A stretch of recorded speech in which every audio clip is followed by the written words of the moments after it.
안녕하십니까? 안녕하세요. 요즘 재학생들이 시험을 치르고 있습니다. 우리 최은자매님은 시험을 다 치렀는지 오늘 예배에 동참을 해서 감사합니다. 시험은 학교에서만 있는 것이 아닙니다. 시험은 인생에 항상 있습니다. 자꾸 큰 시험이 있습니다. 본문에 보면 하나님께서는 아브라함을 시험하시는데 이 시험은 아주 특별한 어려운 시험이기 때문에 성경에서 아주 특별하게 지면을 많이 차지하고 있습니다. 이 시험의 목적은 하나님께서 아브라함에게 하나님을 경외하느냐 경외하지 않느냐를 테스트하는 시험이었습니다. 그런데 아브라함은 이 시험에 완전히 합격을 했습니다. 그리고 하나님을 경외한지를 이제 하나님께 인정을 받았습니다. 하나님 경외함을 인정받을 때 하나님께서는 그를 축복하셨습니다. 오늘 본문을 통해서 우리가 이 말씀을 살펴보면 정말 우리는 하나님을 경외하고 있는지 한번 살펴보기를 원합니다. 그리고 우리 심령이 하나님을 경외함으로써 하나님께 축복을 덧입는 삶을 살기를 간절히 소원합니다. 네. 제1장 내가 하나님을 경외하는 줄을 아노라. 이삭이 젖을 떼고 10년의 세월이 지났습니다. 아브라함은 늙은 나이에 이 아들을 보게 되니 정말 너무나 행복했고 그냥 이 아들을 눈에 들어보내도 아프지 않을 정도로 그냥 푸석했습니다. 그리고 이제 수년의 세월을 이렇게 아무 일 없이 잘 지냈습니다. 그런데 어느 날 하나님께서 아브라함에게 아주 심각한 아주 힘든 명령을 하셨습니다. 아브라함아, 내 아들, 내 사랑하는 독자 이삭을 데리고 모리아 땅으로 가서 내가 내게 일러준 그 산 거기서 그를 번제로 드려라. 이것은 충격적인 명령이었습니다. 이 명령은 이해하기도 어려웠습니다. 왜냐하면 하나밖에 없는 아들을 죽여서 불로 태워 드리라고 했기 때문입니다. 아브라함에게 이삭이 얼마나 중요한지는 하나님도 잘 아셨습니다. 그래서 하나님께서는 내 아들, 네 사랑하는 독자 이렇게 언급을 하셨습니다. 성경에는 사랑이라는 단어를 여기서 처음 기록하고 있습니다. 그 사랑을 강조한 이유는 아브라함의 이삭을 향한 사랑이 얼마나 특별한지, 얼마나 끔찍한지, 얼마나 깊이가 있는지를 보여주고 있습니다. 그런데 이렇게 사랑하는 외아들을 죽여가지고 바치라니 이것은 상식적으로 이해하기 힘들었습니다. 그러면 하나님의 명령 앞에 아브라함의 반응이 어떠합니까? 사람들은 이때 아브라함의 심정이 어땠을까? 아주 그것을 알고 싶어 해가지고 막 상상의 나래를 펴가지고 이야기 저에게 합니다. 그때 정말 하나님과 하나님을 원수처럼 느낄 것이다. 이때는 아브라함 인생에 있어서 가장 괴로울 때였을 것이다. 이때는 아마 아브라함이 너무 힘들어서 그냥 땅바닥에 주저앉을 것이었다. 여러 가지 설이 있지만 성경은 전혀 아브라함의 심정이 어땠을까 기록하지 않습니다. 단지 아브라함이 행한 그 행위를 말하고 있습니다. 아브라함은 순종했습니다. 아브라함은 아침 일찍 일어나서 이 여행 갈 채비를 했습니다. 나귀에 안장을 얹혔습니다. 그리고 번제에 쓸 나무를 쪼개서 준비를 했습니다. 이 아들과 두 종을 데리고 하나님께서 일러준 곳으로 왔습니다. 여행 3일째 되는 날이었습니다. 아브라함이 눈을 들어보니 그 하나님이 말씀하시던 모리아 땅 그곳에 이르렀습니다. 이제 거사를 행할 때가 되었습니다. 긴장된 순간이었습니다. 이때 아브라함은 그의 두 종에게 말했습니다. 너희는 나와 함께 여기서 기다리라. 내가 아이와 함께 저기 가서 예배를 드리고 우리가 너에게로 돌아오리라. 이 말을 하고 아브라함은 번제나무를 아들 이삭에게 이제 지우게 했습니다. 아브라함은 불과 칼을 챙긴 후에 아들과 함께 걸어갔습니다. 이때 이삭은 분위기가 좀 이상한 것 같았습니다. 불과 칼을 챙기고 번제할 나무도 이제 있는데 이거 보니까 번제할 양이 없었습니다. 그래서 아버지에게 물었습니다. 아버지, 그러자 아브라함은 아들아, 왜 그래? 나 여기 있어. 무슨 일이니? 이삭은 말했습니다. 불과 나무는 있는데 번제할 어린 양은 어디 있습니까? 아브라함은 대답했습니다. 아들아, 번제할 어린 양은 하나님께서 친히 자기를 위해 준비하신 거야. 이런 대화를 하면서 두 사람은 목적지를 향해 이르렀습니다. 이곳에서 아브라함이 그곳에 제단을 쌓고 나무를 벌려 놓았습니다. 그리고 그의 아들을 이삭을 결박해서 제단 나무에 놓았습니다. 이삭은 청년의 나이였기 때문에 이 연로한 아버지를 행동을 만류할 수가 있었습니다. 그러나 이삭은 아버지가 하는 대로 그대로 자기를 맡겼습니다. 결박하면 그냥 결박당하고 또 나무에 자기를 올려놓으면 그냥 거기에 누였습니다. 아브라함은 칼을 들어가지고 그냥 이삭을 이렇게 술루비 드르르르 한 게 아니라 그냥 그대로 그냥 치려고 하는데 하나님의 사자가 황급하게 말을 했습니다. 아브라함아, 아브라함아. 이 음성을 듣고 아브라함은 대답했습니다. 내가 여기 있나이다. 그때 하나님의 사자가 말했습니다. 12절을 함께 읽어보겠습니다. 12절 말씀입니다. 시작. 사자가 이르되 그 아이에게 네 손을 대지 말라. 그에게 아무 일도 하지 말라. 내가 내 아들의 국자까지도 내게 아끼지 아니하였으니 내가 이제야 내가 하나님을 경외하는 줄 아노라. 하나님은 이 시험을 통해서 아브라함이 하나님을 경외하는 줄을 알게 해주셨습니다. 이 시험은 아브라함이 하나님을 경외하는지 경외하지 않는지를 확인해보는 테스트였습니다. 그런데 여기서 경외라는 것이 무엇입니까? 경외가 무엇이길래 하나님은 그 경외심, 하나님을 향한 경외에 대해서 테스트를 했을까요? 그것은 참으로 중요한 문제이기 때문입니다. 이것은 인생의 행복, 인류의 행복을 좌우하는 중요한 것이기 때문에 경외심을 테스트한 것인데 그 경외함의 의미는 무엇입니까? 성경 사전에 찾아보면 경외란 하나님의 권위와 하나님의 거룩함에 대해서 공경하고 또한 두려워하는 것이라고 설명합니다. 즉 하나님을 두렵고 떨림으로 대하는 마음입니다. 하나님의 말씀은 무조건 절대적으로 옳고 내가 이해가지가 않더라도 내가 옳다고 생각할지라도 이것을 버리고 하나님 경외심 때문에 그 말을 받아들이는 마음입니다.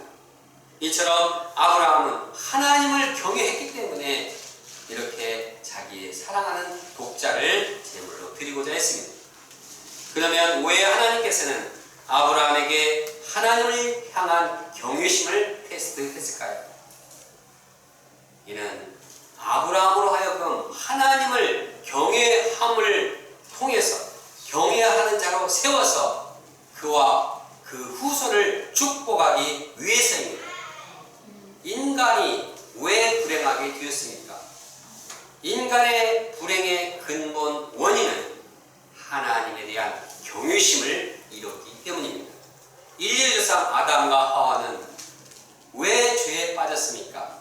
하나님을 경외하지 않고 하나님의 말씀을 순종하지 않고 선악을 알게 하는 나무의 실과를 먹었기 때문입니다. 이로 인해서 이 땅에 불행이 시작되었습니다. 하나님을 경외하지 않을 때 다른 어떤 것이 이제 잘 되어도 그것은 이 불행과 심판을 초래합니다. 아담 이후에 모든 사람들이 공통점은 하나님을 경외하지 않은 것입니다.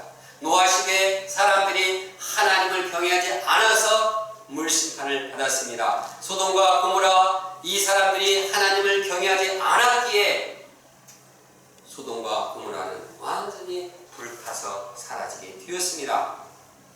이러한 비참한 상황 속에서 하나님은 한 사람 아브라함을 불러서 그를 경외하는 하나님을 경외하는 사람으로 세우셨습니다.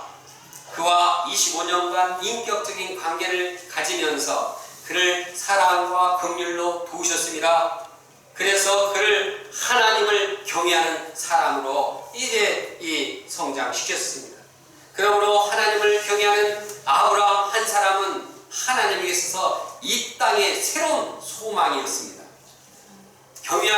하나님을 경외하는 이 한 사람으로 인해서 새로운 역사, 구원의 역사, 축복의 역사를 펼치고자 하신 것입니다.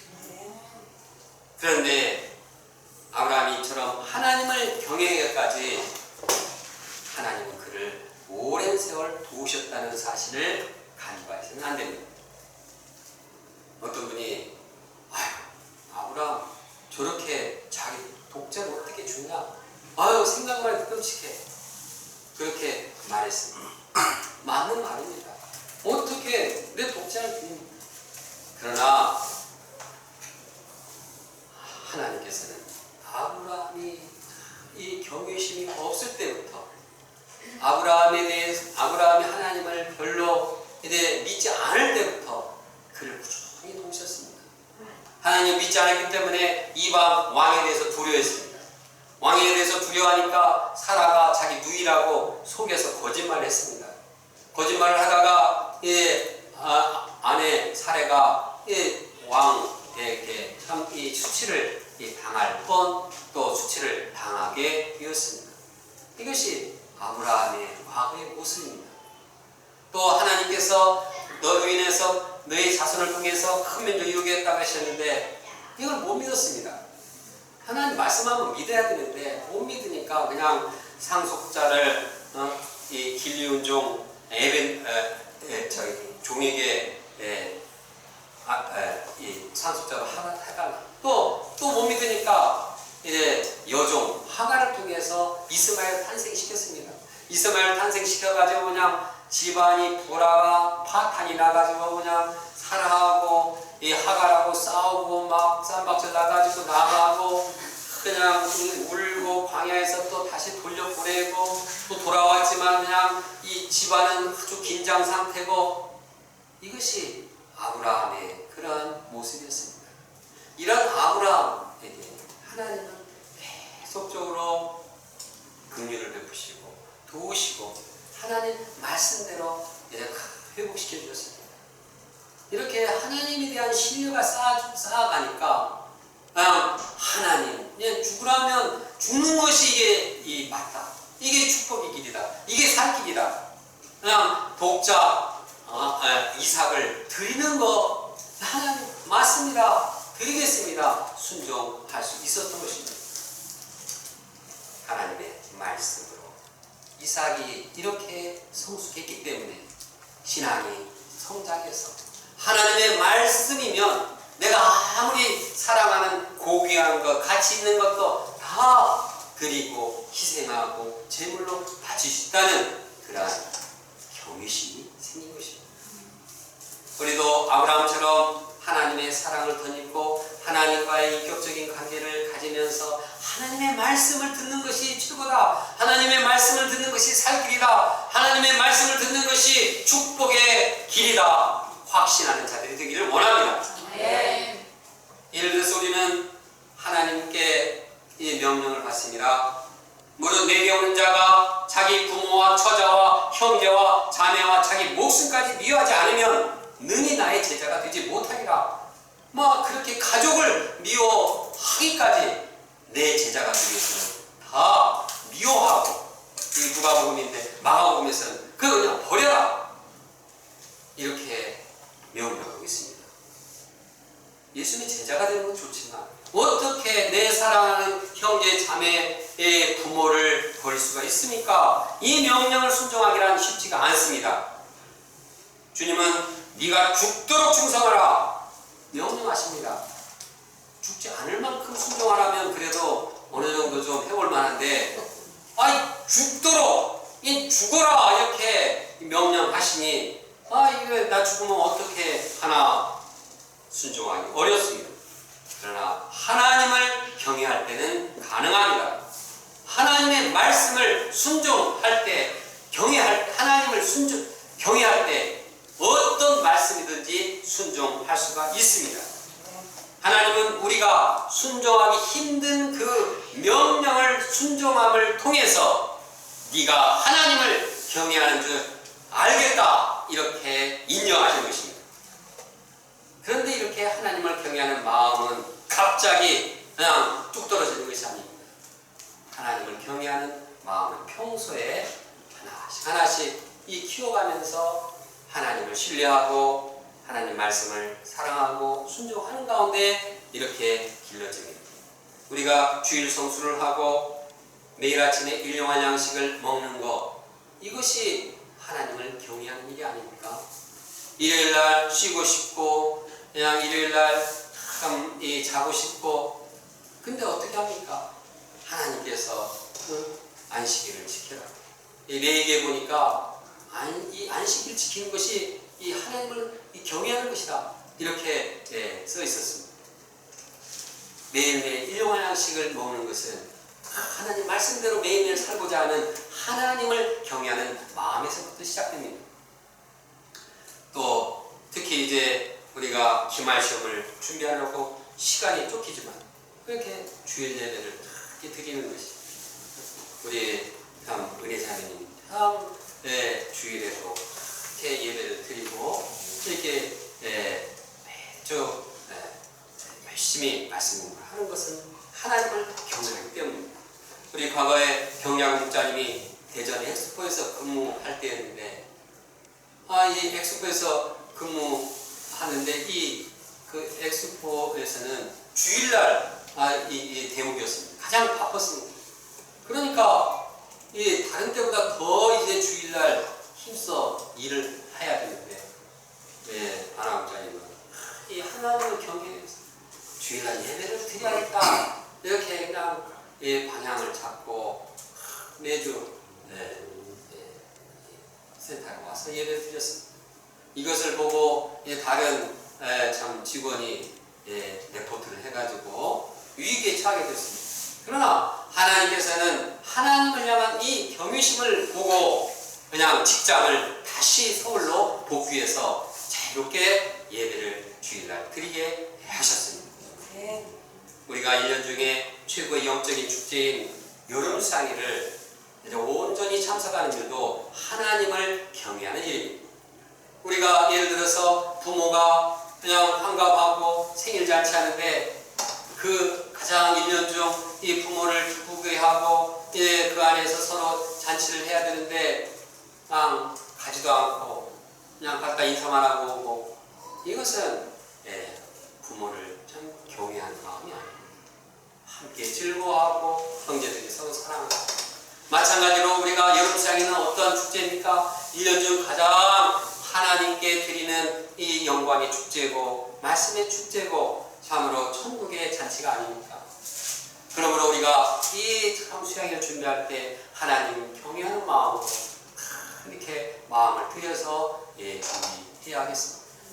우리가 그래서 이제 7월 이 첫 주부터 화수목금 두 주간 하나님을 경외하는 마음 또 기도하면서 여름상을 준비하고자 합니다. 과거에 우리 믿음의 선배들은 여름사랑에 그냥 풀로 참석하려고 하면 그때는 뭐 4박 5일씩 했고 관악 오구도 지금도 4박 5일 합니다. 근데 그냥 그걸 어떻게든지 잘 감당하고 다 기도하고 막 그래도 안 되면 그냥 회사에다가 사표를 내고 그런 소감을 많이 들었습니다. 그런데 사표 내도 잘리지 않는 것이 공통점이었습니다. 그런데 아무튼 하나님께서는 그 경외하는 마음을 보시고 참으로 축복해 주신 분임을 깨닫습니다. 우리가 평소에 이처럼 하나님을 경외하는 마음을 키워가며 하나님의 말씀에 순종함으로써 나중에는 아브라함처럼 가장 귀하고 가장 사랑하는 그것을 하나님께 드릴 수 있는 그런 경외감을 갖기를 원합니다. 아브라함은 하나님의 인정을 받고 나서 주위를 살펴보았습니다. 그때 한 순양이 뒤에 있는데 뿔이 숯불에 걸려 있었습니다. 아브라함이 가서 그 순양을 가져다가 아들을 대신해서 번제를 드렸습니다. 아브라함은 그 땅의 이름을 여호와 이레, 하나님이 친히 준비하시다, 이런 의미로 그 이름을 붙여주었습니다. 아브라함의 믿음대로 이루어진 일이었습니다. 이삭에게 아브라함이 뭐라고 말했습니까? 번제할 양이 어디 있어요? 그때 아브라함, 이 하나님께서 친히 자기를 위해서 준비할 거다, 이렇게 말했습니다. 이 믿음대로 아브라함은 위기의 순간에도 하나님께서 미리 준비할 것을 믿었고 그 믿음대로 그대로 되었습니다. 우리가 자신의 가장 귀한 것을 희생할 수 있는 그 이유도, 그렇게 할 수 있는 그 용기도 하나님께서 친히 준비하고 있음을 믿기 때문입니다. 예를 들어서 우리가 조금 전에 말했듯이 하나님의 말씀을 순종하기 어려운 그러한 이 말씀에 순종하기 얼마나 힘듭니까? 내 죽도록 충성해라. 충성하면 어떻게, 죽으면 어떻게 하냐? 그러나 하나님께서는 죽도록 충성한 자에게 뭐라고 예비해 주십니까? 생명의 멸류관을 줄 것이라고 약속하십니다. 또한 하나님께서는, 주님께서는 이 주와 복음을 위해서 전토도 버리고 부모도 버리고 형제도 버리는 사람들, 아이고 다 버리면 어떡합니까? 마가복음에는 그 부모 형제 다 받는다고 했습니다. 하나님께서 다 예비해 주십니다. 그리고 전토도 100배나 줄 것이고 이생의 축복이 함께한다고 했습니다. 이처럼 우리가 아무리 하나님을 위해 하나님의 명령대로 순종해서 희생하고 죽고 이성적으로 어떻게 순종하기 어렵지만 하나님께서는 이 모든 이것들을 다 예비하시고 하나님께서는 축복으로 이제 우리를 함께 하신다는 것을 믿기 원합니다. 네. 우리가 정말 나의 가장 아끼고 사랑하는 것들을 주님께 드림으로써 주님께서 주시는 놀라운 은혜를 덧입기를 원합니다. 제2장 내가 내게 큰 복을 주리라. 하나님의 사자가 하늘로부터 이제 아브라함에게 다시 아브라함을 불렀습니다. 이 하나님을 경외하는 줄 알았다 하면서 끝나지 않고 이제 그 하나님의 사자는 아브라함에게 하나님께서 주신 축복을 재확인시켜 줍니다. 그런데 거기에는 또 새로운 많은 자손을 줄 뿐만 아니라 이제 메시아 탄생, 우리를 구원할 이 구속자 그리스도의 탄생을 예고하고 그를 통해서 사단의 세력을 물리칠 것을 축복으로 약속하셨습니다. 그럼 길지만 16절에서 18절을 함께 읽겠습니다. 16절부터 18절입니다. 시작. 이르시되 여호와께서 이르시기를 내가 나를 가리켜 맹세하노니 내가 이같이 행하여 내 아들 내 독자도 아끼지 아니하였은즉 내가 내게 큰 복을 주고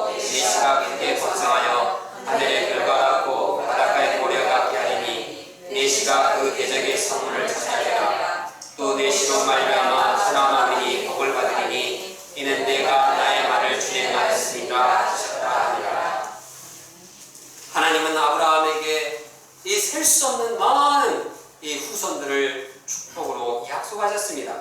더 나아가 장차 그리스도를 통해서 사단의 권세가 파해질 것을 말씀했습니다.